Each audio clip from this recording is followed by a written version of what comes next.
और गुरुदेव ने कहा कि दोस्तों इस समय में जब हम अनुष्ठान करते हैं तो दो चीज़ों की जानने की आवश्यकता है। एक तो जो उसके नीति नियम है और एक जो उसको करने के पीछे भाव की आवश्यकता है। तो जो भाव की आवश्यकता है, गुरुदेव ने कहा कि जब त्रिपुटा गायत्री को पुकारा जाता है तो 3 तरह के भावों से पुकारा जाता है।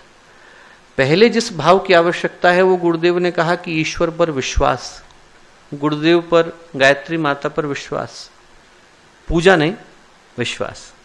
पूजा करने वाले तो बहुत होते हैं पर विश्वास करने वाले कम होते हैं दोस्तों। विश्वास की परीक्षा तब होती है जब आदमी के जीवन में संकट आते हैं। रामकृष्ण परमहंस कहा करते थे कि तोता है, उसको आप राम राम राम राम कहना सिखा दो तो बहुत अच्छे से बोलता है, यदि बिल्ली आकर के गर्दन पकड़ ले तो मुंह से टेंटे टेंटे ही निकलता है। आदमी के जीवन में श्रद्धा की परीक्षा तभी होती है दोस्तों जब आदमी के जीवन में संकट आते हैं। सैनिक की परीक्षा युद्ध के मैदान पर होती है, छावनी में नहीं होती। भक्त की परीक्षा जीवन के संकटों में होती है, आसान समयों में नहीं होती। बाकी समयों में तो हर कोई कुछ करने को तैयार हो जाता है, पर जो हमारा विश्वास है वो विश्वास की परीक्षा होती ही तब है जब जीवन में संकट हो।